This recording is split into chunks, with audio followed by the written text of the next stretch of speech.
बिस्मिल्लाहिर्रहमानिर्रहीम। अस्सलामुअलैकुम मेरे प्यारे दोस्तों। आज की ये जो मैं वीडियो बना रहा हूँ ये भी है फेफड़ों के मतलब कि सांस क्यों फूलता है।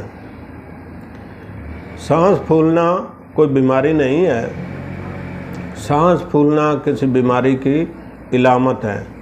तो जिन लोगों का सांस फूलता है उनको इसका ख्याल रखना चाहिए, ख़ासकर नौजवान तबका जो है इनका जो सांस फूलता है कि उसकी क्या वजह है। बाज़ औक़ात जो मोटापे का शिकार होते हैं लोग उनका भी सांस फूलता है। तो बाज़ लोग जो हैं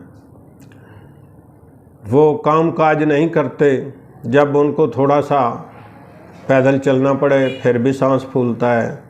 बाज़ औक़ात जो हैं लोग ऐसे भी हैं जो सिर्फ बातें कर रहे होते हैं तो उनका सांस फूल जाता है। तो काम काज करने से अगर सांस फूलता है, दौड़ने से सांस फूलता है तो फिर तो कोई बात नहीं। अगर आप पैदल भी चल रहे हैं आपका सांस फूल रहा है, आप नमाज़ पढ़ रहे हैं आपका सांस फूल रहा है, आप बातें कर रहे हैं आपका सांस फूल रहा है, तो फिर इसकी वजह मालूम करनी चाहिए, किसी अच्छे डॉक्टर साहब से चेकअप करवाना चाहिए। सांस फूलने की मेन जो वजह हैं वो ये हैं कि बाज़ लोगों का कोलेस्ट्रॉल बढ़ जाए, जिस्म के अंदर कोलेस्ट्रॉल बढ़ जाए तो उनका भी सांस फूलता है, उनको भूख का भी मसला बनता है, उनका मैदा भी ख़राब होता है जिसकी वजह से सांस फूलता है। तो सांस की जो है ये फेफड़ों की बीमारी नहीं है, इसको मैं तो कहूँगा, बल्कि ये किसी बीमारी की इलामत है। सांस नहीं फूलना चाहिए। अगर आपका सांस फूलता है तो आप किसी अच्छे डॉक्टर साहब से रब्ता करें, अपने लैबोरेटरी के टेस्ट करवाएं ताकि आपको पता चले कि सांस क्यों फूलता है और जो भी तकलीफ़ सामने आए उसका इलाज करना चाहिए। ये आप ये ना समझें कि बस सांस फूलना कोई बात नहीं। ख़ासकर नौजवान तबके का ये जो सांस फूलता है ये हार्ट अटैक की तरफ जाता है, इससे ही हार्ट अटैक होता है। उसके पीछे कई एक इलामात होती हैं हार्ट अटैक होने के। तो इस तरह सांस फूलने को मामूली तकलीफ़ नहीं समझना चाहिए। ये जिस्म में ऑक्सीजन में की कमी की वजह से, यानी खून का गाढ़ापन जो है, खून में ऑक्सीजन की कमी जो है ये इसकी इलामत है।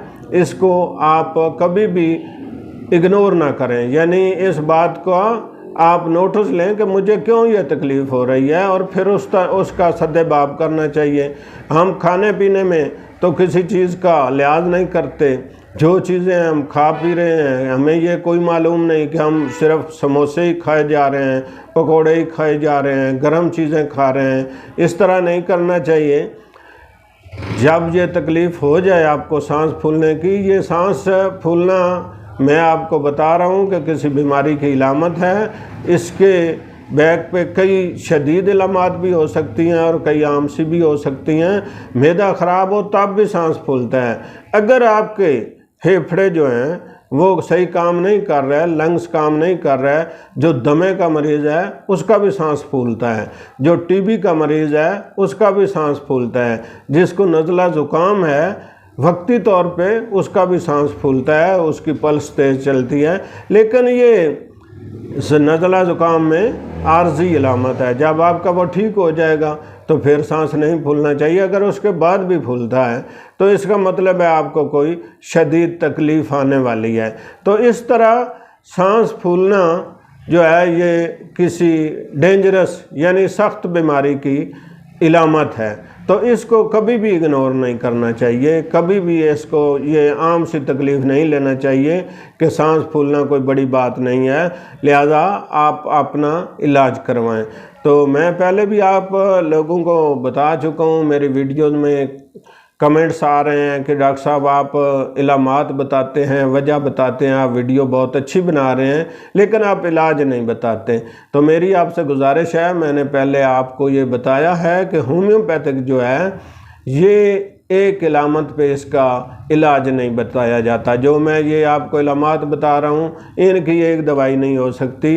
अगर मैं ये आपको दवाइयाँ बताना, मुझे पता है इसकी ये इलामत है, ये दवाई है, अगर मैं आपको ये दवाइयाँ बतानी शुरू कर दूं तो फिर लोग उस एक इलामत के पीछे चलेंगे और मेडिकल स्टोर से दवाई लेकर खाना शुरू कर देंगे। हो सकता है उनको कोई और प्रॉब्लम हो जिसकी अलहदा दवाई है। होम्योपैथिक एक ऐसा तरीका इलाज है कि एक एक इलामत पे दवाई बदल जाती है। तो इस तरह मैं आपको दवाई नहीं बताता ताकि आपका उसमें नुकसान है। आप दवाई लेकर खा लेते हैं, आपका मसला कोई और है, तो फिर आपको फ़ायदा नहीं होगा। तो इस तरह फिर आप मुझसे भी नफ़रत करेंगे कि इस डॉक्टर साहब ने ये बात बताई थी, ये दवाई बताई थी, इसने काम नहीं किया। तो आप होम्योपैथिक से भी एलर्जिक होंगे कि जी क्या दवाई है, क्या इलाज है। इसलिए मैं आपको एक आध जो दवाई जो है ना एक इलामत पे वो नहीं बता सकता। इसका यही तरीक़ाकार है कि किसी अच्छे डॉक्टर साहब से आप रब्ता करके अपनी केस टेकिंग करवाएं, अपने केस का उनके साथ तबादला ख्याल करके तो जो वो दवाई बताएं वो इस्तेमाल करें। तो इन तमाम बीमारियों का होम्योपैथिक में कामयाब तरीन इलाज है। अगर आप होम्योपैथिक की तरफ तवज्जो देंगे तो इंशाअल्लाह ताला अल्लाह की ज़ात आपको कामयाबी अता फरमाएगा, शफ़ाए कामला से आपको नवाजेगा।